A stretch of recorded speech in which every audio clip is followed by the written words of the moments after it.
Here we go with the next poem of Sylvia Plath.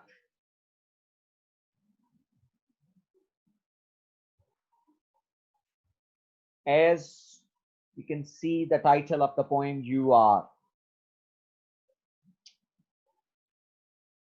Critics के लिए ये जो पोएम है, it is just like a heart potato.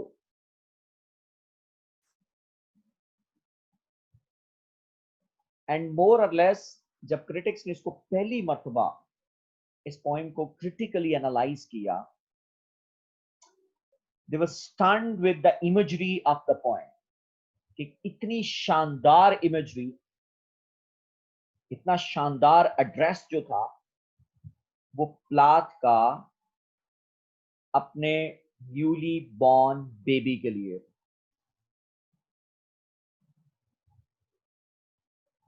ये जो पोएम है ये मोर और लेस अनबॉर्न बेबी को एड्रेस है. लेकिन ये एड्रेस मोर और लेस उसने तब दिया, या ये एड्रेस उसने तब किया जब वो उस बच्चे को पैदा कर चुकी. ये पोएम प्लाथ ने 1960 में लिखी और जो पोएम की कंपोजिशन है उसका साल और फ्रेडा रेबिका प्लाथ जो उसकी बड़ी बेटी थी उसकी बर्थ का साल एक जैसा है. ये यानी कि दोनों एक ही साल में जो है वो लिखी थी. और जैसा कि जब मैं आपको मॉर्निंग सॉन्ग पढ़ा रहा था उस वक्त भी मैंने ये बात कही थी कि फ्रेडा जो थी वो उसकी बड़ी बेटी थी जो टेड ह्यूज की तरफ से मतलब जो है उसको शादी के बाद मतलब जो है वो उन दोनों के यहां पैदा हुई.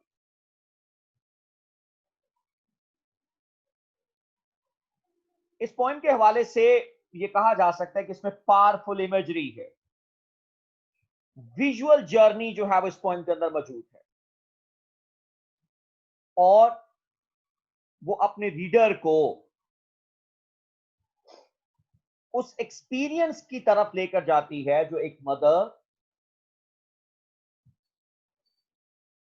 वॉर्म में अपने बच्चे को रख के एक्सपीरियंस करती है.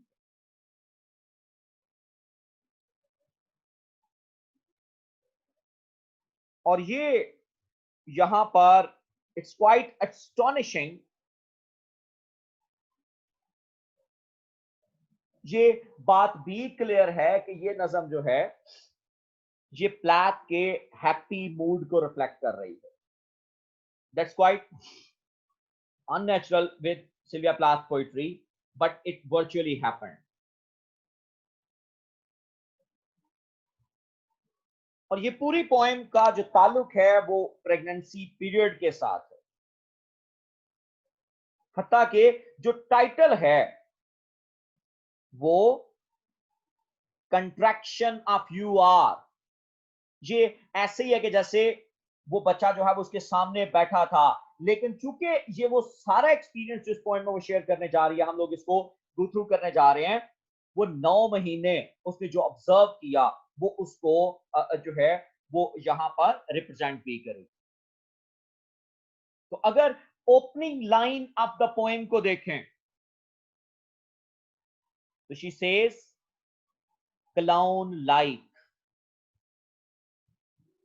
Happiest on your hands. दो स्टैंजास पर मबनी ये पोएम और जो पहला लफ्ज उसने यूज किया she said to her unborn child clown like. अब clown जो इमेज है that is more or less is a negative image. मैंने क्यों नेगेटिव कही कि ये बुनियादी तौर पर जो क्लाउन है ये रिप्रेजेंट करता है एक मुसखरे को, एक तरह से जो लोगों को हंसाने वाला जो शख्स है, और वो अपने बच्चे को क्लाउन लाइक कह रही है। कुछ क्रिटिक्स के ख्याल में ये टर्म नेगेटिव है, लेकिन अगर आप पूरी लाइन को आप पढ़ते हैं तो आइडिया पूरी तरह से क्लियर हो जाता है। Clown like happiest on your hands. वो अपने बच्चे को मतलब डिग्रेड नहीं कर रही, बल्कि वो अपने बच्चे की उस हैप्पीनेस, क्लाउन का क्या पर्पस होता है कि वो अपनी ऑडियंस को हंसा रहा होता, and she is saying that you are clown like, your presence is a cause of my happiness, कि तुम्हारी जो मौजूदगी है that is becoming the cause of our happiness। आज से मुराद मेरी और मेरे हस्बैंड की हैप्पीनेस की वजह थे। और यहां पर जो उसकी गिगलिंग है वो क्लाउन की तरह से है। ये जो सिमिली उसने हैप्पीएस्ट क्लाउन लाइक, अब लाइक जो है ये मोर और लेस एक सिमिली के तौर पर इस्तेमाल हुआ है, और ये इंडिकेट कर रही है ये सिमिली हैप्पीनेस की तरफ। तो पहली लाइन में वो बुनियादी तौर पर क्या कहना चाहती है कि your presence will bring, you can say tears of joy, you can say in our world, in our life, कि तुम जो है वो हमारी जिंदगी जो है वो खुशियों से भर दो। Clown life, your every movement in this world will give us happiness। तो यहां जो ओपनिंग लाइन है ये मोर और लेस पॉजिटिव नोट के ऊपर स्टैंड कर रही है। वो आगे क्या कहती है, feet to the stars and moon skirt, yes.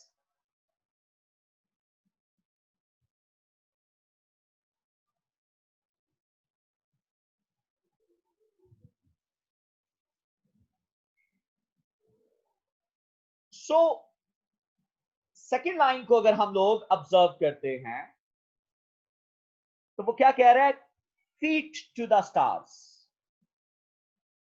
कि तुम्हारे जो फीट हैं वो किस तरफ हैं, they are toward the star, and moon skirt. अब ये अंदाजा हमने अपने पास, ये अपनी इमेजिनेशन में हमने ये रखना है कि जाहिर सी बात है जो बच्चे की मां की वॉर्म के अंदर जो पोजीशन है वो चेंज होती रहती है। बच्चा वॉर्म के अंदर मुसलसल रोटेट करता रहता है, और वो अब क्या फील कर रही है, या उसने क्या फील किया होगा अपनी वॉर्म में, that the feet of the child were upward and his head was downward। तो उसके पांव, the feet are pointing to sky and beyond। तो स्पीकर यहां पर अपनी इमेज का स्कोप जो है वो ब्रॉडर कर रही है, कि वो बुनियादी तौर पर ये कह रही है कि you are happiest, you are the cause of happiness of ours, and you are rightly to reach to the stars। कि तुम अपनी जिंदगी में जो है वो नेचुरली किस तरफ मूव कर रहे होंगे, या तुम कहां तक पहुंचोगे, तुम जिंदगी में आला तरीन कामयाबियां हासिल करोगे। That is the desire, that is the prey of the mother. जो एक मां की दुआ अपने बेटे के लिए हो सकती है, वो एग्जैक्टली यही दुआ यहां पे मौजूद है। Feet to the stars and moon skirt. Moon skirt यानी कि बिल्कुल इसी तर्ज के साथ है कि जो उसका सर है, it is just like a full moon.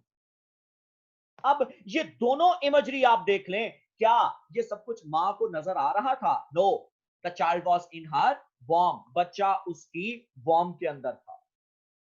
लेकिन ये सारी की सारी वो इमेजिनेशन थी। और बच्चे के हेड को उसने किसके साथ कंपेयर कर दिया है? That you are highly captivating, कि तुम जो है तुम्हारी जो इरादे हैं वो बहुत बुलंद हैं, और तुम हमेशा से जब भी किसी को भी मेरी प्रेगनेंसी का पता चला है, one is going to attract towards me. तुम्हारा सर जो है वो मून की मानंद है। It is, you can say, you are shining within my warm. तुम्हारा, अगर तुम्हारे जो कदम है वो सितारों की तरफ हैं, you are pointing toward stars, because in my warm you decided to reach to the stars, to reach to the, you can say, ultimate progress, कि तुमने जो इंसान की जो बुलंदी है, तुमने वहां तक पहुंचने का फैसला कर लिया। अब आप अंदाजा कीजिएगा कि इस लाइन के अंदर और इससे नेक्स्ट लाइन में जो इमेजेस हमारे सामने नजर आ रही हैं, इन तीनों का आपस में मतलब कोई कनेक्शन नजर नहीं आ रहा। और अगली इमेज देख लें, गिल्ड लाइक अ फिश। हमें इस बात का भी अंदाजा है कि जो एक फिश है वो पानी के अंदर ही सांस लेती है। और अब उसने अपने बच्चे को क्या कह दिया है? You are gilled like a fish, कि तुम्हारे अंदर कुदरत ने वो सांस लेने का सिस्टम उस वॉर्म के अंदर ही रख दिया है, कि तुम मेरी वॉर्म के अंदर ही जो है वो सांस लेने के काबिल हो। जिस तरह से फिश पानी के अंदर सांस ले सकती है, exactly you are having your breath through your gilled, के जो एक कुदरत का निजाम है, जो सांस लेने का निजाम कुदरत ने एक अनबॉर्न बच्चे के लिए दिया हुआ है, तुम्हारे अंदर भी वो जो निजाम है वो पूरी तरह से मौजूद है। अब आप इन तीनों चीजों को, आप इन तीनों इमेजेस को आप देख लें, और तीनों का उस तरह से कनेक्शन नहीं, लेकिन ये तीनों की तीनों जो फ्रेजेस हैं वो अलग अलग तौर पर बच्चे, एक पहला फ्रेज जो है वो बच्चे के उन अजाइम को रिप्रेजेंट कर रहा है जो उसने अपनी जिंदगी में रखने हैं। दूसरे नंबर पर मून स्कर्ट, के that you are captivating, you are attracting towards yourself, कि तुम अपनी तरफ हमें अट्रैक्ट कर रहे हो।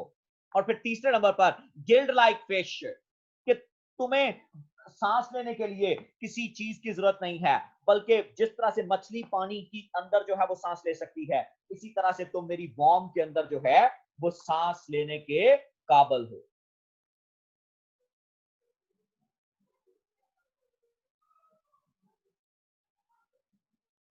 और फिर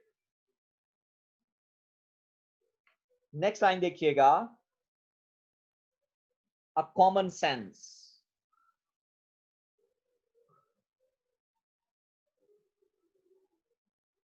thumbs down on the do-do smooch। Her line के अंदर एक एक नई इमेज, एक नई इमोशनल अटैचमेंट जो है वो नजर आ रही है। और ये काफी पजलिंग है, खास तौर पर यहां पे जो मैं बात कर रहा हूं,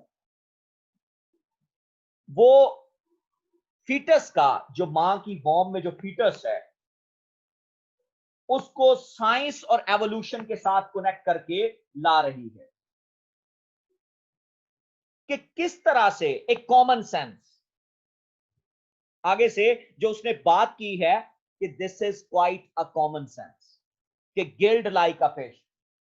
अगर आप थर्ड लाइन की तरफ आप इशारा देखें तो वो क्या कह रही है? Guild like a fish, a common sense, कि ये एक बड़ी कॉमन सेंस कि किसी भी बच्चे को सांस लेने के लिए, किसी भी फीटस को सांस लेने के लिए बाहर नहीं आना पड़ता, बल्कि या उसको किसी किस्म की कोई एक्स्ट्रा ऑक्सीजन नहीं देनी पड़ती, बल्कि वो मां की बॉम्ब के अंदर ही उसकी खुराक और सांस का बंदोबस्त होता है। This is a common sense. और चौथी लाइन देखिएगा, thumbs down on the dodo smooch. Dodo जो है वो एक परिंदा है जो मॉरिशस में हुआ करता था, लेकिन अब ये दुनिया से खत्म हो चुका है डूडू जो है। तो वो अब अपने बच्चे को क्या कह रही है, thumbs down on the dodo smooch, कि तुम अब क्या किया हुआ है कि तुमने अपने जो थम्स हैं, पांव आसमान की तरफ, और थम्स जो हैं वो किस तरफ कर लिए हुए हैं, they are down, and you are sitting like a dodo, कि तुम बिल्कुल ऐसे ही बैठे हुए हो जैसे एक डूडू बैठता है। और ये अब आप अंदाजा कीजिएगा कि उसने डूडू के मूड के साथ क्यों, मतलब जो है वो उसने कंपेयर किया कि she is imagining her child just like a Dudu.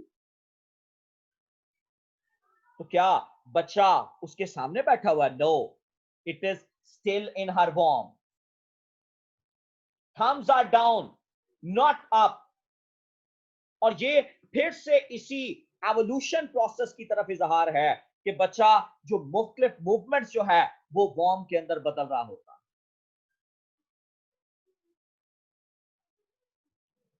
Line number 4 में उसने फिर अपने बच्चे को, मतलब एक परिंदे और एक ऐसे परिंदे के साथ कंपेयर किया है जो आज इस दुनिया में मौजूद नहीं है।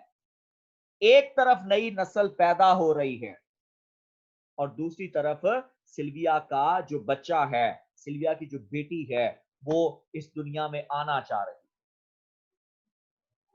और आगे लाइन देखिएगा, वो क्या कह रही है, wrapped up in your self like a spool, कि तुमने क्या किया हुआ है, you wrapped up your self like a spool. Spool बुनियादी तौर पर क्या है, इट्स यू कैन से just like in a cylinder. और वो क्या कह रही है, तुमने अपने आप को किस में, वॉर्म जो है, it is behaving like a spool for the child, और तुमने उसके अंदर अपने आप को रैप्ड अप कर लिया है, कवर अप कर लिया हुआ। You are not yet, you can say out of the warm, बल्कि तुमने अब अपने आप को एक तरह से रैप्ड अप कर लिया, सेल्फ कंटेन्ड हो चुके हो। और यहां पर कि वो सेल्फ कंटेन्ड है, कि जैसे वो एक बहुत ही प्रेशियस चीज है और उसने अपने आप को क्या कर लिया हुआ है, एक तरह से स्कूल के अंदर रैप अप कर लिया हुआ है। और फिर आगे जो लाइन में वो कहती है,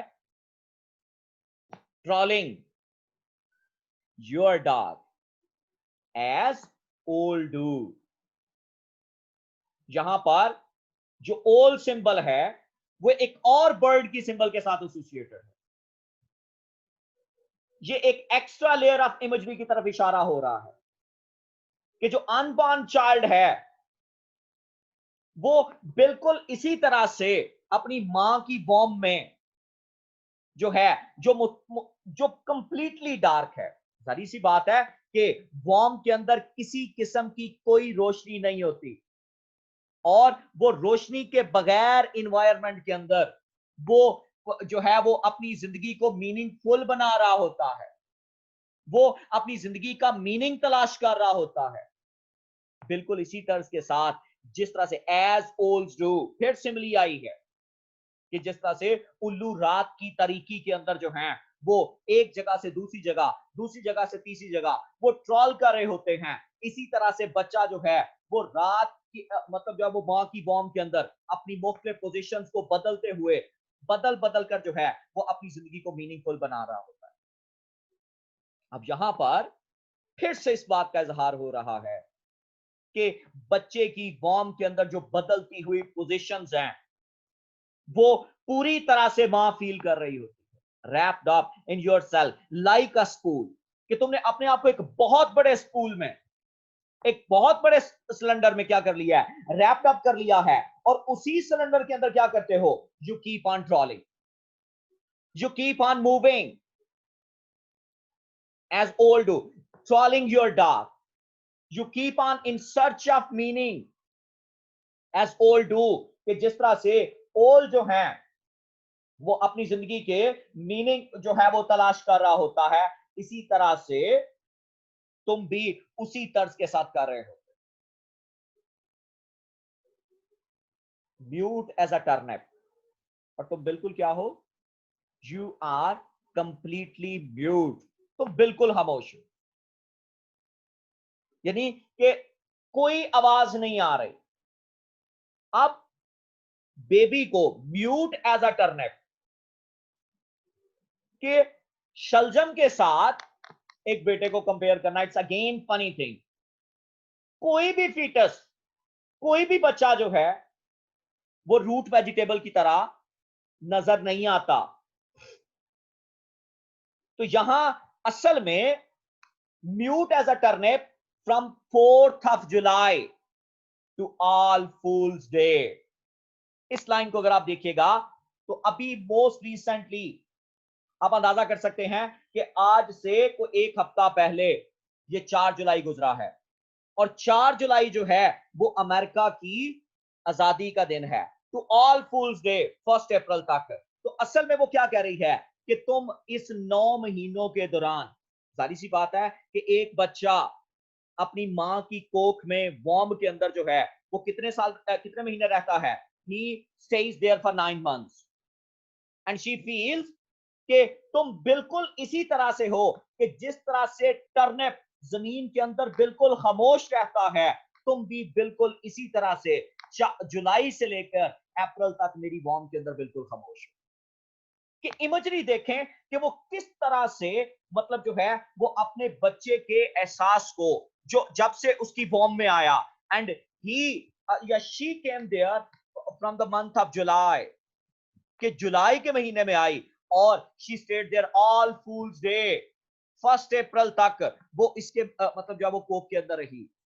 तो आप अंदाजा कर सकते हैं कि उससे वो किस तरह से मतलब कंपेयर कर रही है कि ब्यूट एज अ टर्निप, कि जिस तरह से टर्निप जो है वो जमीन के नीचे अपनी मुख्तलिफ अशकाल बदलता है, ऐसे ही इस दौरान तुम्हारी शक्लें जो हैं वो मेरी कोख के अंदर मुख्तलिफ तरीकों से बदलती। और फिर वो आगे फर्दर बात कैरी करती है, ओ अब ये एड्रेस डायरेक्टली उस बच्चे को है, O high riser my little loaf. फिर से एक और शानदार इमेज आई, O high riser my little loaf. तो ये एक तरह से उसने एक इडियोमैटिक फ्रेज पन किया है, यूज किया है, ये इडियोमैटिक फ्रेज जो इस्तेमाल किया है ये बिल्कुल इसी तरह से है कि स्पीकर अपने बच्चे को देखती है कि जिस तरह से जो एक रोटी को अगर ओवन में रख दें तो वो कैसे आहिस्ता आहिस्ता वो ऊपर उभरना शुरू हो जाती है। आप अगर मतलब आटे को गूंद कर अगर आप ओवन में रख दे, ओ हाई राइजर, ओ बढ़ते हुए उभरते हुए, माई लिटल लो, इसकी दो इंटरप्रिटेशन है, मैं दोनों आपके साथ करूंगा कि वो कि किस तरह से वो आटा जो है वो ओवन के अंदर जो है वो राइस करता है, इसी तर्ज के साथ मां की कोख के अंदर वो बच्चा वो वॉर्म के अंदर जो वो किस तरह से बाहर की तरफ फूलना शुरू हो जाता है।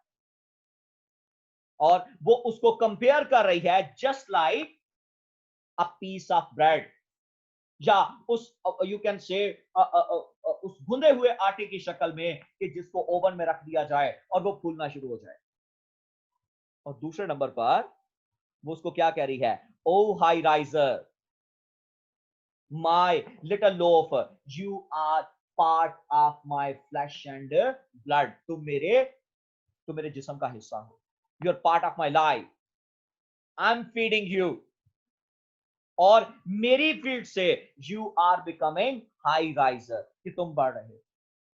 So that's why she called the child my little loaf, कि तुम क्या हो, कि मेरी जात के हिस्से हो. You are part of my life, and that's why she's declaring you can say the child as my little loaf.